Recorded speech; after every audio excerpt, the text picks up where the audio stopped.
Good morning. Good to see everybody this morning. I appreciate Drew reading that for me, and I told him there was 2 or 3 names there that were going to be a little hard. He did great on them, so that was really good.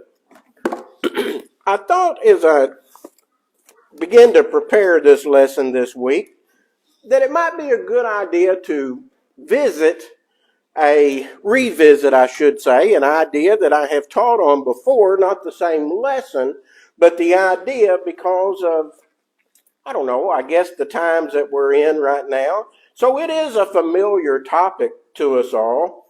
And the value of the truth of this topic when it comes to Jesus Christ is invaluable, I guess you should say. I don't know how you could even put a value on it. And it is probably the most visited topic for man over the last year. So what I'm going to start off with is just mentioning some quotes or making a statement, and actually these statements are very popular news headlines.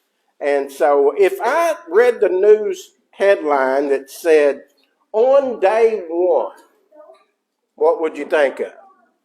You would think of President Trump taking over the office, wouldn't you? Which is actually tomorrow. So that what I would think would come to mind is the change of power. What if I was to make the statement of this has never, since records have been kept, happened before? Well, you would think of the weather. This weather that we have, what is being called weather phenomena, and that was actually a headline too. Other headlines that go along with that is global warming. Warmest winter on record was another headline. And we can all understand that. I mean, here in southeast Missouri, it seems like we're going from 15 degrees to 65 degrees. I know tonight, here, it's supposed to get down to possibly 9 degrees. And then, by the end of next weekend, I think it's Monday, it's back up to like 57. So, in a week's time, we're making quite a bit of change with the weather. If I made the statement, New Jersey residents are unearthed, never seen anything like this, what would come to mind? The drones that are flying around, and apparently flying around all over the world, that would come to mind. So if we think just about these 3 things, the biggest event this coming week, and I'm going to back that up just a little bit. I was going to say the biggest event this coming week is President Trump being inaugurated. Until TikTok went down last night. So I don't know. That may override even the president taking over. That remains to be seen. Now, for you older people, you probably don't understand how much TikTok means. But us younger people, we are on top of it, see. TikTok actually has and I looked this up this morning, TikTok actually has 170 million active users as of yesterday. It has, of that 170 million users, 27 million of them make some form of their income, either additional income or their sole income from TikTok. So yes, it's a major deal. So I hope you sympathize with us young people that understand this, because it's a major deal. We'll see which one plays out the biggest. I love those kind of things that plays out the biggest in news events. But then we had the weather that we talked about secondly. Based on many studies, did you realize, and I imagine you probably did, that weather is the most talked about in all countries, in all people? They believe that is the most talked about subject. And it is the number 1 subject to start a conversation with. I know we've all experienced that. It seems like if I don't have anything to talk about, I talk about the weather. And I guess since it's the number 1 thing, it shows us that most of us don't have much to talk about. So we talk about the weather. Now, this thing that's going on up here in New Jersey, it was one of the top 10 news items over all news affiliates over the last 2 months. What does each one, and this is the topic that I want to talk about this morning, what does each one of these topics, only these 3, 4 if you include TikTok, what do these have in common? Change. They all have change in common. You see, President Trump has put a time and a date on change because everything's going to happen on day one. Day one, it's going to happen. There's going to be a change. As far as the weather, there's a dreadful warning now that goes along with the weather, and we all have said it, I'm sure, numerous times. No matter what's going on with the weather, that's kind of crazy, it's global warming. You know, even those of us that kind of make fun of that statement, it's global warming. So there's a dreadful warning that goes along with that. Major conspiracies arise from change, like we see with the drones that are flying around. I've never seen this before, we say. And you know, all of this, it seems like over this past year, it has prompted people to say that they wish for the simple days of the past. I myself have felt that. I'm sure you have too. Boy, I wish we could just go back when life was simple. Well, that's not what's happening. We see people that won't watch the news anymore. I'm not sure those ain't the smart ones, but I can't do that. I'm kind of a news watcher. But we see people who just simply won't watch the news anymore. I just ain't going to watch it. I see people that are constantly talked about. Shows are being given to this time of people that are moving off the grid. I ain't having nothing to do with people. I don't even want electricity. I'm going to move off the grid. We see that happening now a lot. Some are fleeing this country, supposedly over Trump taking over, because they appreciated the days in the past better than they do now. Well, let me tell you something. A wiser man than us once gave the answer to this way of thinking. If you would, take out your Bibles and turn over to Ecclesiastes. Ecclesiastes, and we're going to look at chapter 7, and particularly verse 10. Ecclesiastes 7 and verse 10. It says, "Say not thou, what is the cause that the former days were better than these?" Don't say that, he says. "For thou dost not inquire wisely concerning this."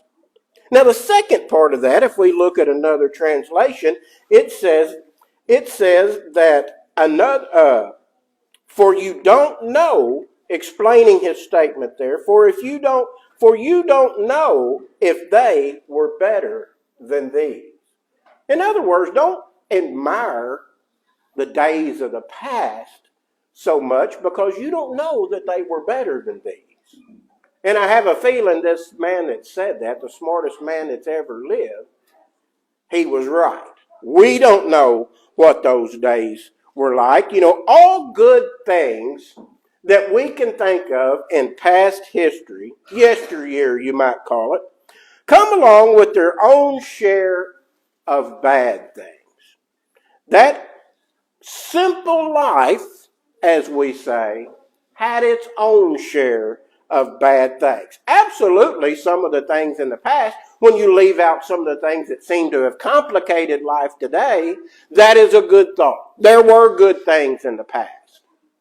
But here's the deal. You can't stop and hang and stay on that high note. No matter what happens in this world, things that are bad come right along with it. And that's from generation all the way back from the very beginning. Yeah, we can look back and we can kind of pine over the lost simple life, but I'm here to tell you their lives weren't simple either. And I think we understand that because a lot of times we kid about that and we call it the good old days, and then we say, I don't think them days were that good. You know, and so I think we do understand that. So what are we talking about with this change? We're talking about change is inevitable. Change is going to happen. There's nothing we can do to stop change. A Greek philosopher once said that life is like a man stepping in a river for the second time. Because he didn't step in the same river, and he's not the same man. In other words, both has changed. That river is constantly moving and is a different river, and that man is constantly changing, and he's not the same man he was when he stepped in it before. So I think that's a pretty good example. We change, life change, circumstances change, and that's something that we need to give pause to and I think about. And that's why that I wanted to revisit this topic this morning. Because change can be a discouragement, you see. Change can discourage people, and at least, if you take it to the least concept, it can alarm people by the potential of dangers that come along with change. But we must stay mindful as we come through these changes. We must stay mindful of a passage like 2 Corinthians 5 and verse 7 that says, when speaking of the proper kind of faith, this is what it says. For we walk by faith, not by sight. What does that mean? What does that mean? We walk by faith, not by sight. That means that we don't see the things around us and let the things that are going on around us affect our belief in God. We don't do that. We stay the course. We stay the same person. You see, we should believe in God's unseen truths. That's one of the things that this verse is talking about. God's unseen truths that He only told us about, in part. We must believe in those things rather than the things that we can see going on around about us. Now, lots of times that doesn't seem like that's too important of a subject, but it is an important subject. It is an important subject. You see, any change that this world is going through, I'm convinced that Jesus is aware of every change that has come along throughout man's history. Every change that has come along, He was aware of it. And I'll go a little further than that. That Jesus knew of these changes before they ever occurred. And He directed the path of every change. He is not surprised. He is not surprised by anything that is going on in this world. Now, that doesn't mean that He's given His consent to it.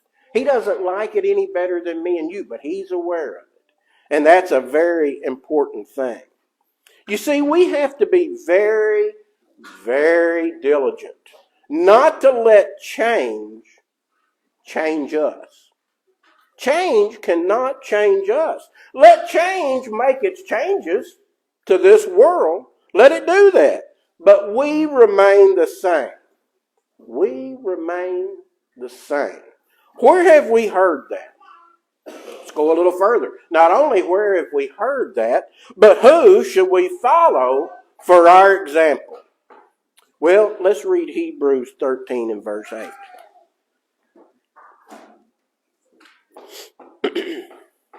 Hebrews 13 and verse 8. Jesus Christ, the same yesterday, today, and forever. Very short verse. Jesus Christ, the same yesterday, today, and forever. Well, you see, Jesus Christ, no matter what is going on in this world, He is the same. He is not surprised. And that shouldn't surprise us. We should know that. But I'm afraid that very thought would surprise this world, that He has not changed. You mean all of these things that have gone on, particularly in the last 150 years, which we are probably the most versed in, as probably as far as history goes, these things have not changed Jesus? See, these are the people that say that the Bible is outdated. This at one time probably served pretty good, particularly at the time of Jesus' death on the cross. This was great. But now it's outdated. No, It's not outdated. Well, we might start by examining this thought of the same yesterday, today, and tomorrow. We might start by looking at this as what it is not.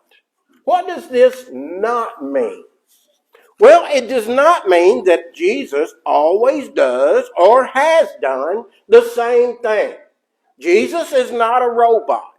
He's not got an answer for this question and answer for that question, and we're going to do it this way this time, and things like that. He does have a set of laws, but he has not always even had the same responsibility. He did take on different roles. In the past, as we open our Bibles and start reading in Genesis, we see, as we learn throughout the Bible, that the things that were created by him and for him. That's interesting. He was the creator. He made all of this. No wonder nothing surprises him. Jesus Christ was the creator. And you can read about that in Colossians 1 and verse 16. John 1 and verse 14 later said that he came to this earth. Jesus came to this earth and he became flesh and dwelt among us. His role for a time changed, didn't it? He was a human. Think about that. Sometimes we look at some of the things that are in the Bible that symbolize things. And if we're not careful, we can get our minds twisted as we study and we go and we think, well, even the life of Jesus was some kind of symbolization. That's not true. Jesus was a breathing, living person. He was a person that died on a Roman cross. He ascended back into heaven to sit at the right hand of God the Father. Took on another role at that time. But despite all of these roles, and there was many, all of these changes that came to Jesus, he was unmoved. He was never swayed. His deity, his nature, his purpose never changed. Through all the changes that this world has gone through, all the things that we've seen, say that people have seen, Jesus did not change. He does not have to go back and correct this Bible. He does not have to go back and change a word in it. It is still the truth and what Jesus intended. It can't be changed by Donald Trump. It can't be changed by the weather. It can't be changed by drones. As a matter of fact, Jesus states that it can't even be changed by an angel coming down from heaven and claiming that something needs to change. Now, folks, that's pretty good language. That's pretty good, saying it is not going to change. In Galatians 1 and 8, it reads this way. But even if we, that was the apostle speaking, but even if we or an angel from heaven should preach a gospel contrary to the one we preach to you, let him be under a curse. And what is a different gospel? Anything that changes one word of what Jesus Christ said right here. And that is a different gospel. And the Bible tells us that it's not a different gospel. That it is the gospel that has been changed to something that is no longer the gospel. And even if an angel from heaven does that, don't believe it. Let him be accursed. Yesterday, today, and forever. Let's think about those three time periods. Why does it matter that Jesus Christ of today is the same as the Jesus Christ of yesterday, or that the Jesus Christ of yesterday is the same Jesus Christ of the future? Why does that matter? That he would be the same forever. Well, it's very important. That's a very comforting concept to each and every one of us. Anybody that has experienced change should understand that. I know we was talking to Jessie last night, and she texted us about her bedtime, and she said, well, last night I was watching a horse sell at an auction somewhere in Tennessee. What am I supposed to do tonight? Just go to sleep? Because TikTok was down. You see, her life was already changing to minute because she couldn't watch what she normally does. We consider change to be normal, but not when it comes to Jesus Christ, not when it comes to deity. And that should be very comforting. Because if Jessie was relying on her app to get her some entertainment before she went to sleep, it was gone. If we rely on Jesus Christ and He changes in any way, that takes the ability to rely on Him away. So it is very important that we understand. Well, the Jesus Christ of yesterday, let's think about that just a few minutes. The Jesus of yesterday is the Jesus of history. Okay? The Jesus of history. The history that we find right here in the Scriptures is the Jesus Christ that we read about in a book that records His life and work from yesterday. This is it. This is our ability to know Jesus Christ. God does not ordain that we know Jesus by ignoring the written word. So many people that claim to know Jesus claim to do it without knowing His introduction, without knowing what the written word tells us about Jesus Christ. You see, they rely on some modern day revelation that some person had, and they add that to their knowledge of Jesus Christ. That is not ordained. That is not authorized by Jesus. The contrary is authorized by Jesus. They claim to know Jesus not by reading His Word, but by some great spiritual-minded person thinking we must have lost a certain needed amount of history or lost it in translation of the Bible, so that they came up with, here's the rest of the story.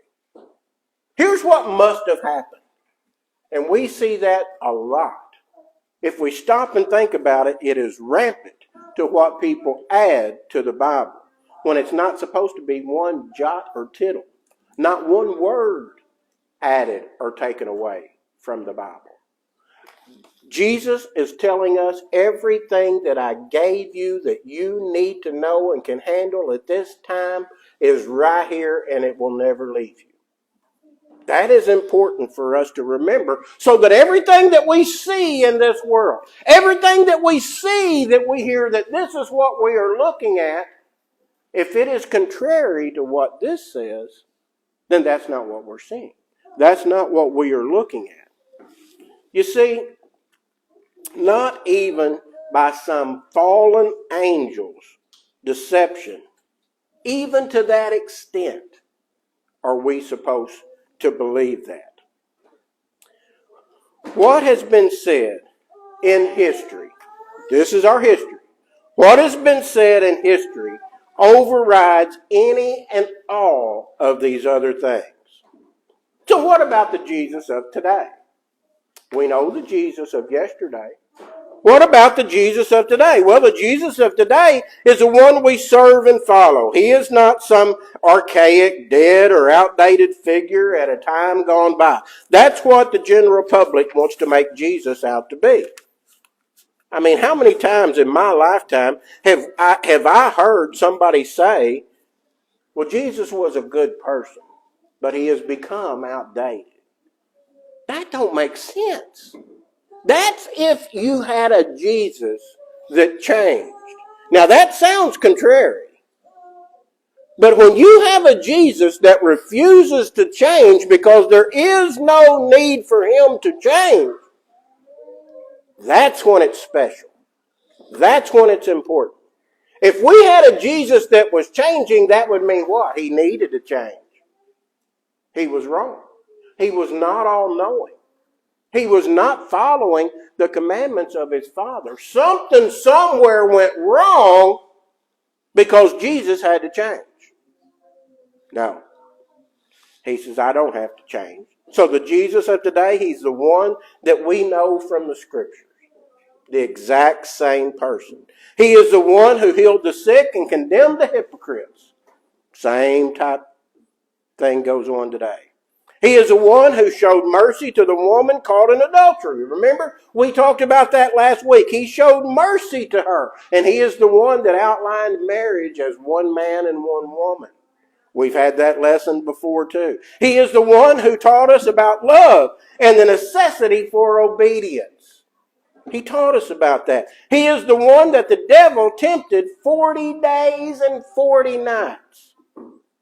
Now think about this. He is the one that was beside the devil during this temptation period on the pinnacle of the temple when the devil told him to throw himself down to the ground. Now think about that. Was this visible to the people around? Could they see Jesus and the devil sitting on top of the temple? I have no idea. But I'm going to tell you one thing. Jesus and the devil were on top of that pinnacle of the temple, with the devil leading him, telling him, pleading to him, throw yourself down. God will save you. That happened. That's something we can't imagine. But in this world, that happened. Can we possibly see things that are this unreal to imagine and stick with the faith that we had, that Jesus stuck with, when he told the devil, you don't tempt God. You don't do that. That's not what you do. We have to be that same kind of person. He is the one that taught us about truth. And when he taught us about truth, he didn't leave us without teaching us about false teachings. He taught us about false teachings. And he taught us that things are going to come along that you are going to be taught and that you are going to see that are going to be contrary to my word. Did we think that was going to be just little bitty things? Well, God, I didn't know you was talking about this. Jesus, I didn't know you was talking about something like this. You're going to need to change. You're going to have to change your ways because this is bigger than what you said.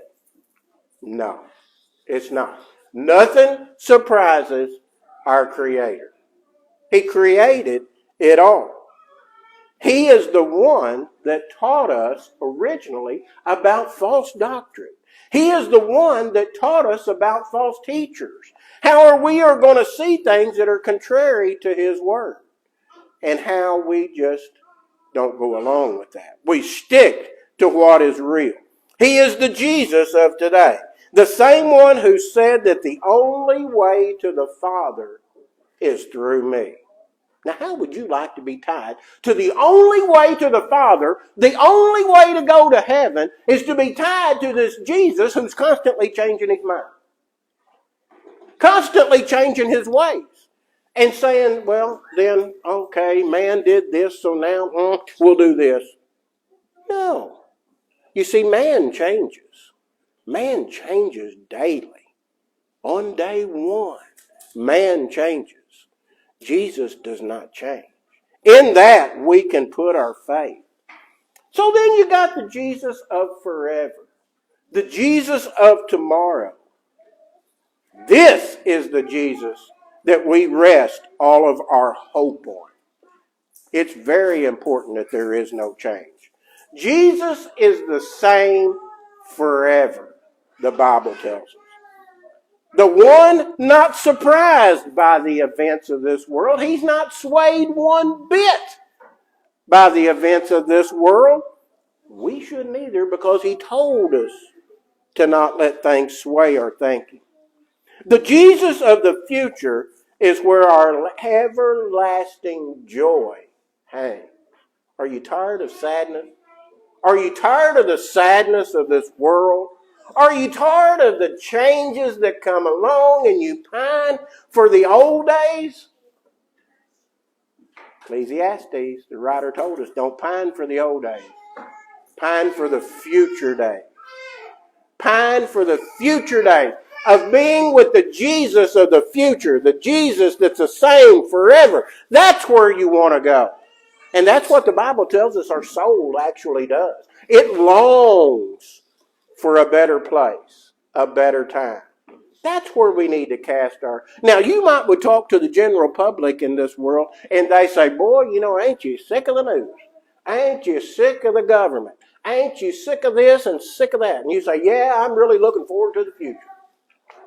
And they'd say, well, what's wrong with you? It's because not the future of this world is what I'm looking forward to.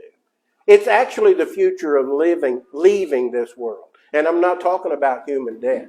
I'm talking about the last day. You see, Jesus of the future He is the Jesus that I want to know in eternity. I don't want to go to heaven and sit down and talk to Jesus and Him point out all the places where He was wrong and point out all the places where He could have done better and point out all the places where He made mistakes and this happened because of that. No, I want to sit down and talk to a Jesus that says, I'm so glad you're here. I'm so glad you listened to what I had to say. I'm so glad that you didn't let the changes in this world block your entrance into this place that I prepared for you. I want you here. And you didn't let the carrying on of the world that you were in change your thinking. It's so easy to change our thinking when everything around us is changing. We are brought up to think change is good. You're antiquated if you don't change. Some cases that may be true, but it's on earthly matters, not on heavenly matters. Heavenly matters don't change, and that's why we can rely on it. I wanted you to turn over to the reading this morning. If you didn't mark your Bibles, it was in 2 Timothy. 2 Timothy chapter 1. Paul is talking here, and he says something very interesting in this reading. He mentions 2 days, okay? He says against that day 2 times. But is he talking about the same day? No, he's not. He's talking about his faith. Look at verse 13 first.